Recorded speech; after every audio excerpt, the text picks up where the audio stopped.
Rob over at Comics Explained. Son, let me tell you something, man. Miles is an S-tier Spider-Man. He is unbelievably incredible in this movie. This movie is Miles' big test of what it takes to wear the mask. It has Miles claim and own his identity of Spider-Man at the very moment his belief and understanding of that identity is being shattered because he shouldn't have been Spider-Man in the first place, but he breaks that generational trauma of being Spider-Man and does his own thing. Like, Miles grows up so much in this movie as Spider-Man. He's forced to stand out because of his story being the way that it is, and then he becomes his own Spider-Man through all of it. He forges his image and owns the idea of being an anomaly. He's the standout because he embraces the chaos of his own story, which writes itself just the way he would want to and not being dictated by anybody else. That is so beautiful. They open up Miles to be so full and so interesting and to carry that responsibility of this movie on his shoulders as he comes into his own, which is such a weight to put on this guy's shoulders, but it works. And it works because Miles is so relatable and grounded as Spider-Man. He follows the words of Sharon Carter when she said, "You must plant yourself like a tree and say, no, you move."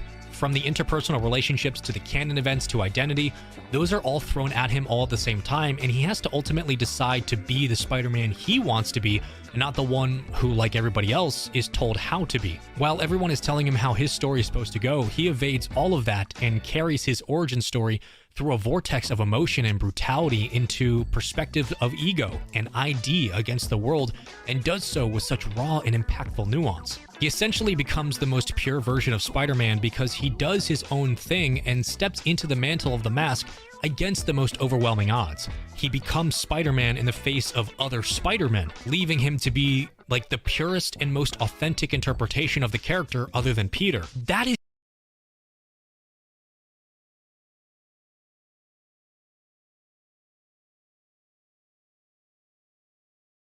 just masterful writing and execution, and I can't stop thinking about how it was all pulled off. Miles is fighting a war of man versus world versus self versus man, all within 2.5 hours, and that is simply mind-blowing to have when you couple it with Gwen and Miles and his parents and that whole other story. And Gwen and Miles both get some form of closure in this film, whether it's about their own identities or what they think of the system or finding their place and creating that for themselves. That is all set up for the next film. Gwen is elevated into such a keystone of identity and importance in this franchise, and her story is enhanced when the music carries you into the scene and the story steers your brain while your eyes are being bombarded by every visual depiction of emotion in such a raw and explosive way. And as an anti-hero and a catalyst for the conflict, I mean, Spider-Man 2099 is on a completely different level. His design, his presence, his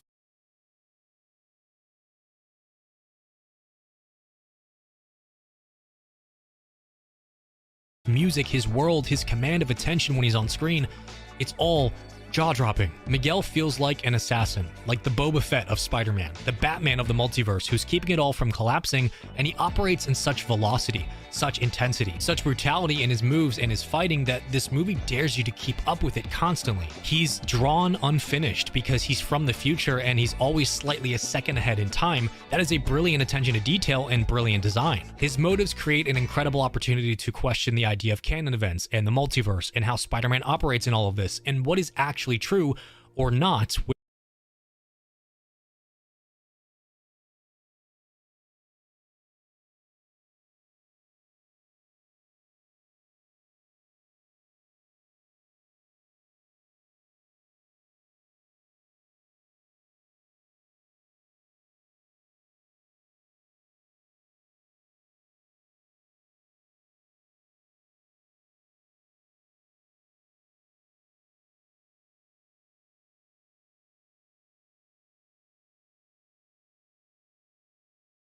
Which self-serves into how this character works, and the writing of this film is just outstanding, and it creates more mystery for the entire plot when you really think about Miguel's perspective and how he could be wrong in all of this, and what this movie does to set itself up to be questioned through the use of Spider-Man 2099. But the big thing is that he's not an idiot, and he's not treated as being completely wrong, and you can understand his side and why he feels what he does, and why he's doing what he does when he holds it all together.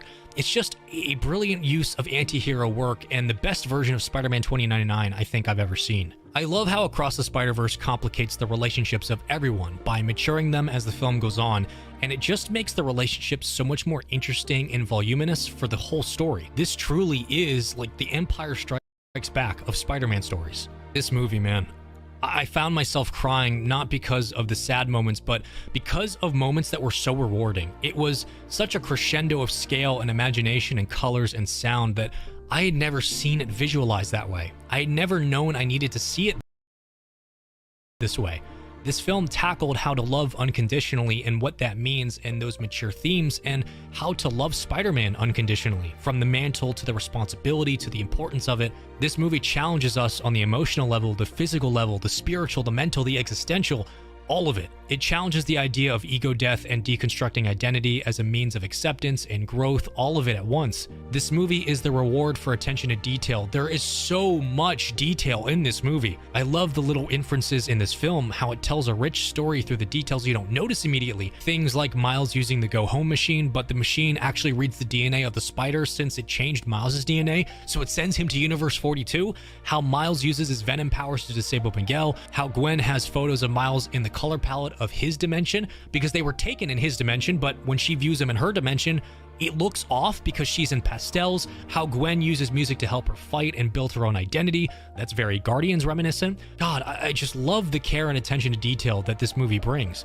The train fight, I mean, that train fight is so good. It has callbacks to Miles' leap of faith in the first film, but this time it's where he learns his true identity, his story, his origin, his place in the universe, his everything. All of that is enhanced by the action. The fighting is so good and creative and vibrant. It feels like the Blade Runner of Spider-Man action and experiences, along with so many small moments where you see and feel the lessons that Miles has learned from the first movie carrying over and leading him into this movie.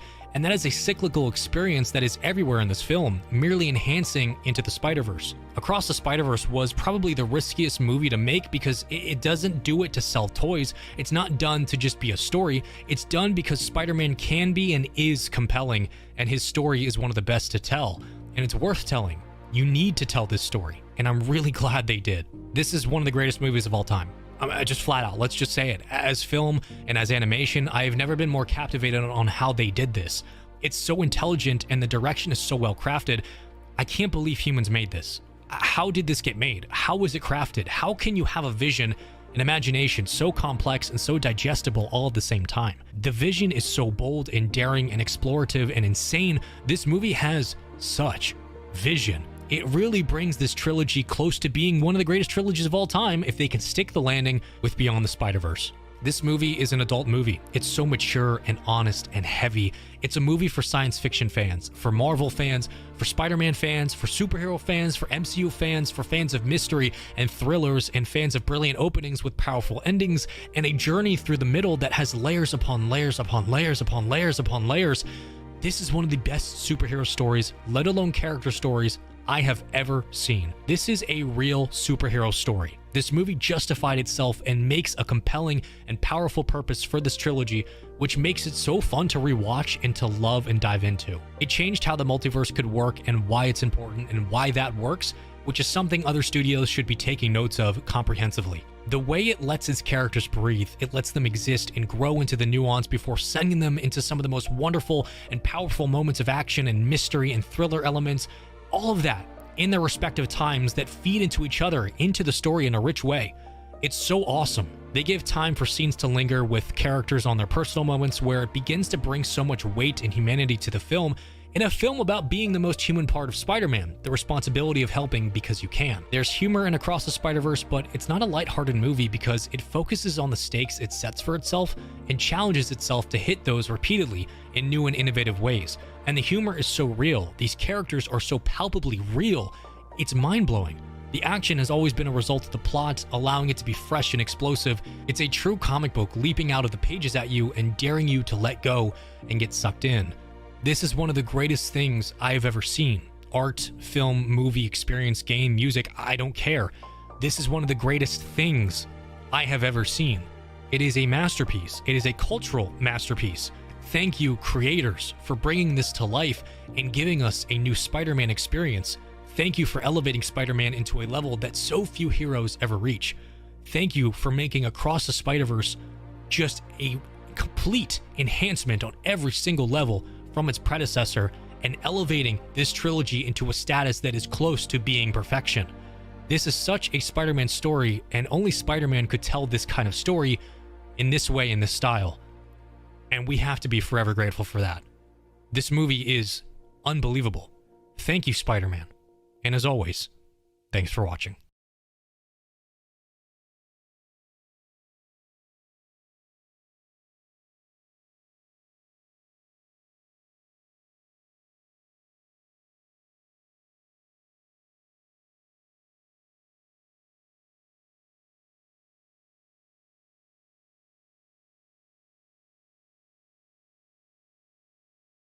Alright, let's do this one more time. Every now and then, a film comes along and completely changes the game. 2018 Spider-Man Into the Spider-Verse is one of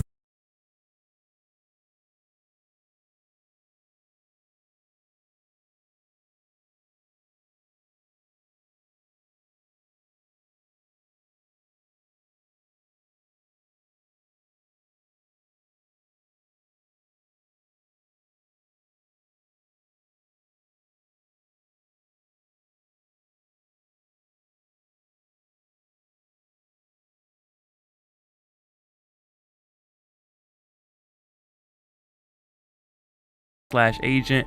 He is the one that secures your spot in the rookie showcase. Man.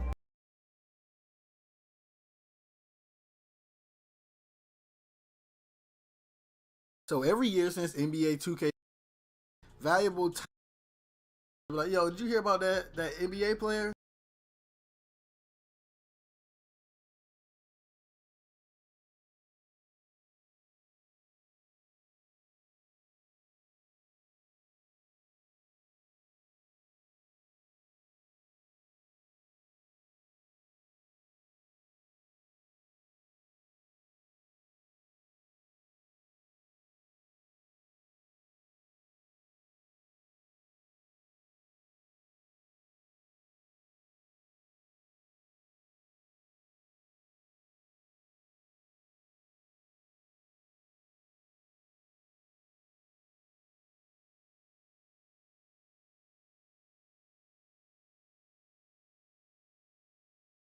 Hey, it's a big deal. School, bro. I'm old enough to get my license, so I had to hit up the driving school. I need to get my whip ASAP. Yeah, I got an appointment for Tommy Thompson. And I can get a better job, too. And with the teacher standing over me, bro, I'm like, bro, back up. Like, watch out. I'm the only person. I'm saying, bro. He's not clamping up nobody. He's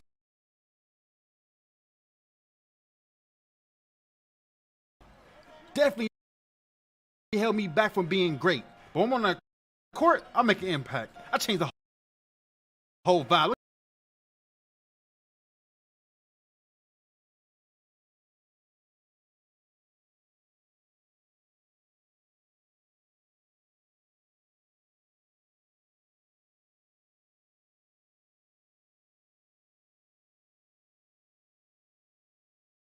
Of the brand new gaming PC. So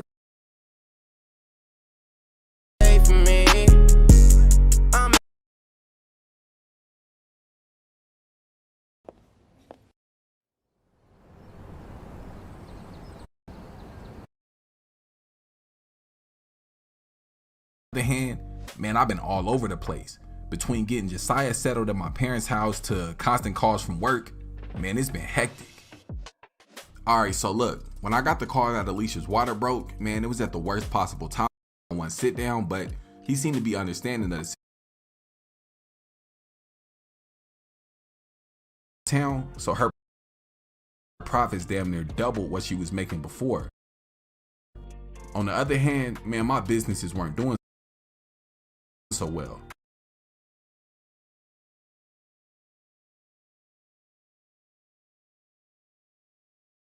That I couldn't even look her in her face. I had to turn my back while I was coming clean.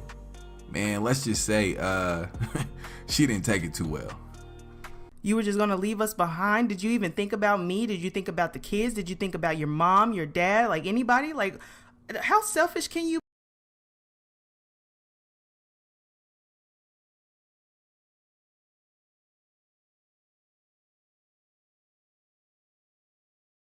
Alright, let's do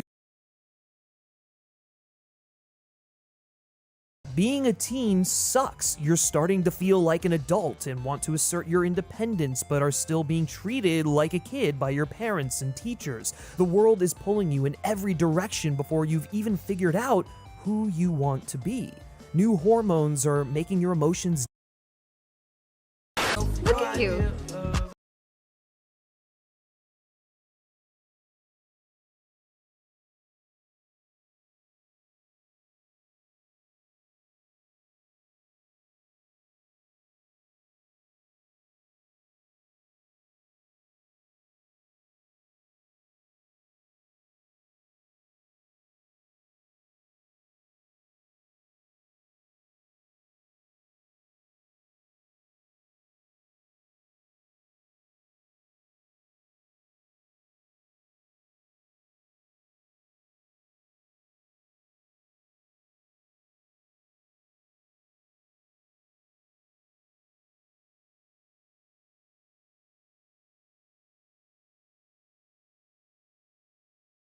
Alright, you smelly nerds, let's be honest about this Blue Beetle trailer. I'm not getting no checks by DC, so let's get into it. The only person that's paying me is your mom, and she's paying me in nightly visits. I don't understand how this movie looks amazing while also looking like a fucking Nickelodeon special at the same time. Because you have crazy ass beautiful Louis Vuitton umbrella when I think you should say to the Jewish people, I'm sorry. Crypto gaming will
.6'10" small forward and the newest addition to Real Madrid, man.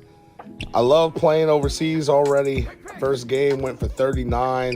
The pace of the game is great, and I love it because it's positionless basketball. Being able to bring the rock up at 6'10", show off my point guard type skills at such a height, it's really fun. I get to go post up smaller guards when they try to front the post, can use my jumper, and you really got to play defense over here. They're not calling a lot of soft fouls. I'm learning every day from some of the guys that used to be in the NBA, that played for national teams, have super high basketball IQs. So it's been a great experience so far. Having veterans teach me along the way, like Rudy Fernandez, he was a bucket, bro. He used to play for the Trailblazers. He was in the dunk contest at one point. Sergio Rodriguez is a legendary overseas point guard. And we got Hazonia too. He used to play for the Magic.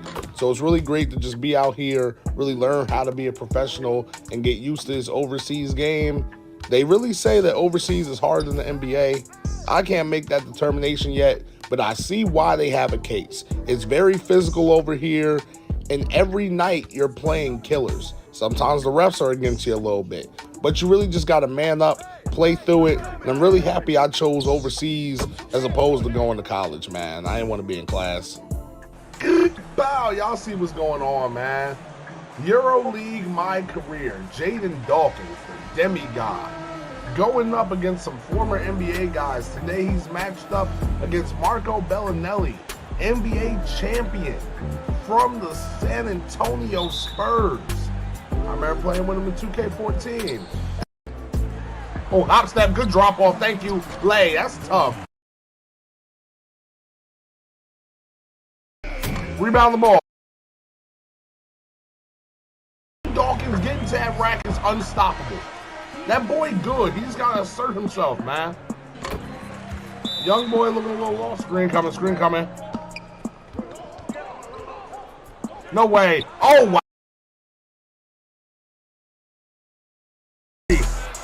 Oh, come on, we running.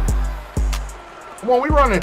Oh, hey, spin move. Good drop off. Lay me. That's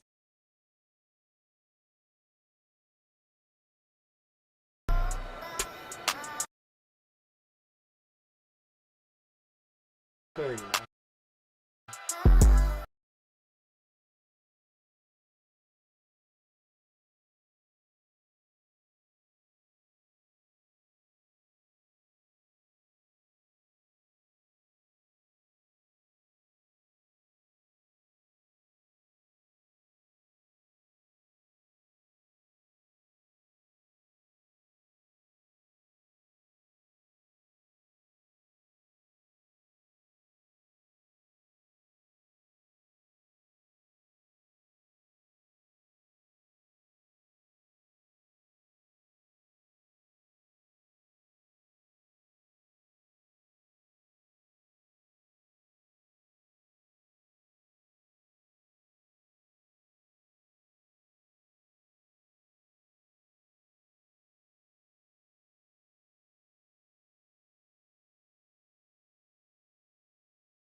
Don't get your ankles broke, girl. You know what time it is. I'm gonna hit with the step. Oh!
I'm from a small town right outside of Chicago.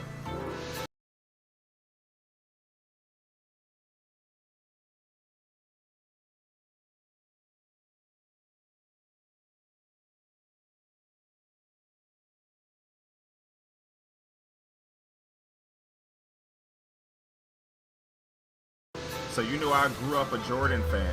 He was my idol. It's fitting that the conditions are rough. Pretty much how my whole life has been. Some of it my fault. Some of it being in the wrong place at the wrong time. But I'm looking to change all of that. AAU championship. I'm playing alongside of two other beasts in high school. Jabari Parker, Jahlil Okafor. So I arrive in the city. And it's nice out here. I'm loving it. I'm loving the weather. I got to get to my room, get ready for this game. I do not want to disappoint. Where you headed, homie? Take me to the Marriott downtown, man. Appreciate that. All right, let's hit the road.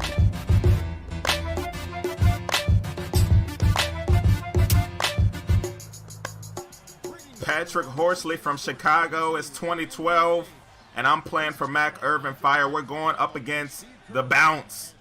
So they have Andrew Wiggins on their squad, but I have Okafor, and I have Jabari Parker, so I'm feeling good about that, right? So I am playing AAU basketball. This is the championship, and I'm using NBA 2K14, and I'm using mods from NLSC. So make sure you check out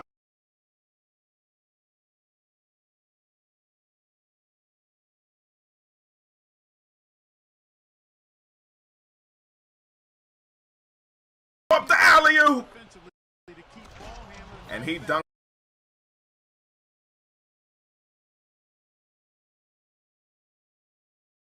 that one down hard. Will you check that out? We're out here hooping. I told you folks, we're doing our thing. Championship AAU basketball, pick and roll again. There's the pick. I'm It's Friday night, dog. It's time to party, you already know. I've been loving college. I've been out here partying, drinking, talking to girls, doing anything I want on campus. You know, I'm the man around here. I'm Patrick Horsley.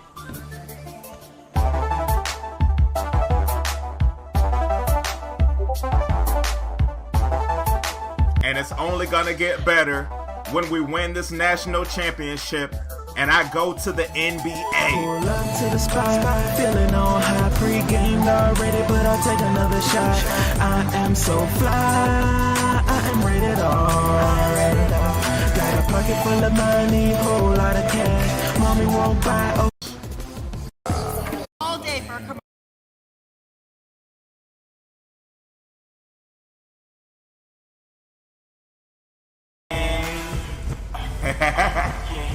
Shorty keeps sipping, we about to leave. Goose and Patron gone, we party. Jason! L Trigger plus X.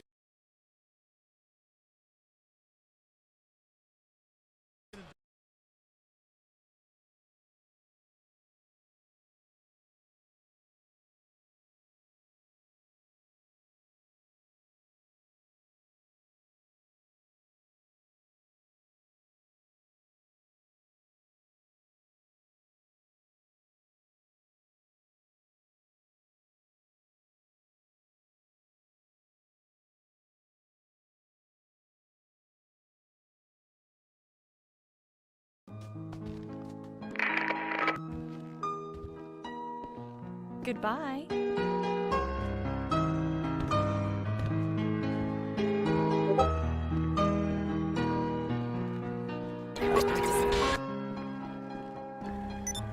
Hey yo, Siri. Hello, Patrick. Who is gonna be the newest Los Angeles Laker? It might be you. Man, I love the sound of that. Man, I couldn't believe that I passed out, man. I was so exhausted. I've been working so hard to make it to the NBA that I blacked out. But I woke right up when I heard this. Breaking news, the point guard from Kentucky has just been signed by the Los Angeles Lakers. I know they're going to be awesome this season with the addition to this superstar player. I heard it on the radio. I was signed to the Los Angeles Lakers.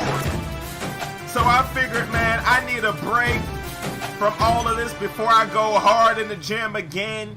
So I decided to do a little sightseeing around Los Angeles.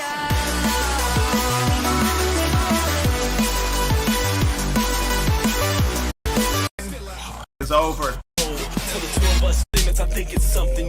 Well, folks, we are already on episode 9. That means there's only one more episode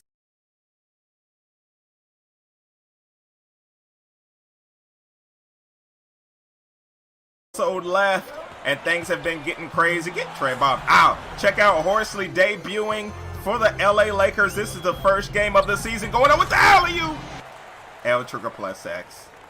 L2 plus square. Y'all know how to throw them alley-oops. My man Neil Bridges out there doing his thing. Patrick Horsley cannot believe he's in the NBA over to Kobe Bryant. Kobe Bryant hitting the jump shot. So I am on NBA 2K15. NBA 2K16 is right around the corner. It comes out next week. Spinning off his Horsley all the way to the paint with the beautiful moves and the layup. He is getting a shot here with the Los Angeles Lakers. Thanks to Neil Bridges, man. When they went head-to-head, Neil Bridges was so impressed that when he came to LA, he was like, I have to have this guy, Horsley, on my team if I sign here. And now it is definitely paying off. Check out what he is doing out here in his first NBA game. He has had the skill set all along. Oh, look at him bagging up on James Harden and getting the jump shot to go. He did his thing in the AAU.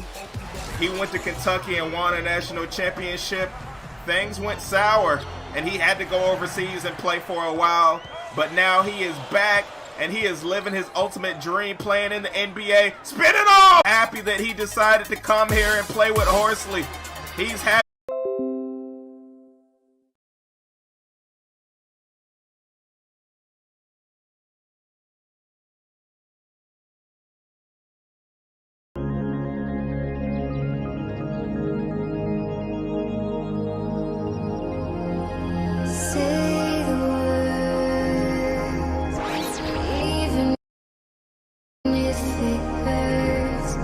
Maybe one day I'll see my name on one of these stars.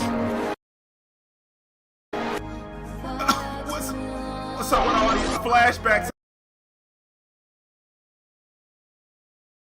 I'm having? I was trying to ignore it at first, but it's getting worse. My head is spinning. What is happening to me? Am I crazy?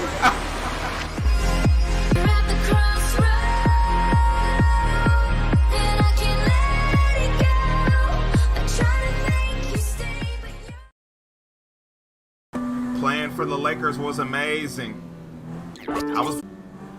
But I don't know. Patrick. I was still having these visions, and I was scared to